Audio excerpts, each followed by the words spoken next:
ва хориҷиён ба тасдиқи шахсияти худ ба боварира ҳастанд бародаро.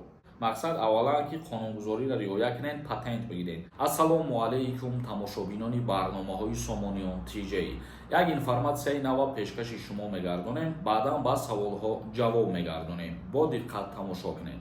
агар ба ягон нафари шумо авиакассаи арзон дар кор бошад, рақамошона рӯи экран мемонем. назар ба дигар авиакассаҳо бениҳоят ин ширкат чиптаҳоро арзон ба фурӯш мондагиаст. ба тамоми ҷойҳо, ба тамоми самтҳо метавонед ки дастрас кунед. бинависед дар ватсапшон. хоб мавзӯи имрӯзаи мо дар Федератсияи Русия тасдиқи шахсият зимни харидани симкорт талаб хоҳад шуд.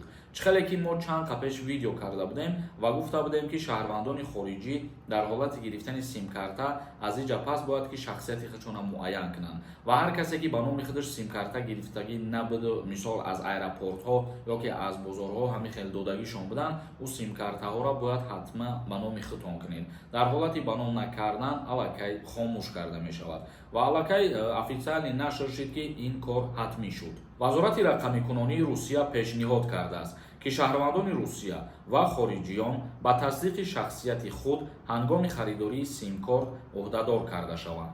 ин вазорат қоидаҳои нави пешниҳоди хидматрасониҳои телефониро таҳия кардааст ки дар портали лоиҳаи санадҳои меъёрии ҳуқуқӣ нашр шудааст.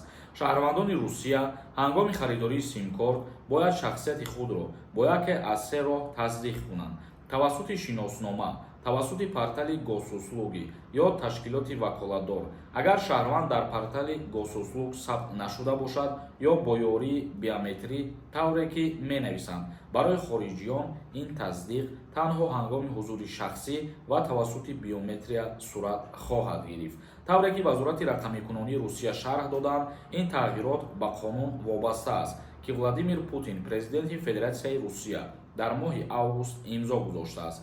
қонун ба маҳдудсозии муомилоти симкортҳо равона шуда, ҳадафаш беҳбудии амният ва бароҳатӣ барои ҳамаи муштариён, инчунин мубориза бо қаллобӣ ва симкартҳои ғайриқонунӣ мебошад. яъне дар ин мавзӯъ аллакай президенти Федератсияи Русия дар моҳи август қонун ба имзо расонидагӣ буд ва айни ҳол мавриди амал қарор мегирад. ҳар як нафаре ки дар Федератсияи Русия симкарта харидорӣ карданӣ мешавад, аз инҷа пас ба ширкатҳои мобилӣ метавонад рафта муроҷиат кунад, бо шиносномаи худаш симкарта харидорӣ кунад, яъне ки шахсияти худша муайян кунад ва нафарҳое ки симкартаҳошон ба номшон набуданд, шуморо низ ӯҳдадор мебошед ки ба ширкатҳои мобилии худтон рафта муроҷиат бикунед. ширкате ки симкартаи шумо мебошад, дар ҳамунҷа бо шиносноматон муроҷиат мекунед ва ҳамун симкартае ки шумо доред ба номи худтон мекунед ва дар ин лаҳза симкартаҳои шумо хомӯш карда намешавад. хоб ин буд як информатсие ки аз ҷониби вазорати рақамикунонии Федератсияи Русия аллакай баҳри шаҳрвандони Русия ва шаҳрвандони хориҷӣ нашр шуд. акнун комментарияҳои шуморо мехонем, бо диққат тамошо кунед. агар барои перескат кардани граница бихоҳед ки бо нархи арзон сафар бикунед, рақамошонро рӯи экран мемонам, занг зада аз номи мо гап занед, бо ягон скидкаи хубтон мекунанд, ба боварира ҳастанд бародаро. як нафар нависондае ки дигар чӣ менависӣ, дигар чӣ гап мезанӣ барои лайк. ҳамун лайке ки ту мада мемонӣ, ӯ дар кор нест имада ва пулам намёрамада ва ту тасаввуроту фаҳмиши хубе надорӣ ки ҳамин номи барномаи навистагии моро ба ҳамин барномаи гапзадагимон мисол сравнид бикунӣ. чизе ки мо гап мезанем, аз ҳамо гирифта номи барнома мемонем. Фирдавс нависондай: акаҷон, чанд бор шид менависам, ҷавоб наметем. ман 1 феврали ҳамин сол омадам, студентский кардам. мегӯм граница гузарам, ғам наметан ва каме маълумот дар бораи маълумот медодем дар бораи студентский. вақте ки студентский шумо барои озод шидан аз ҳуҷҷатҳо кардагӣ бошед, ира мо дар барномаҳо доим ба шумо мегем ки ба ин корои мақсад ғайриқонунӣ роҳ натиҳед.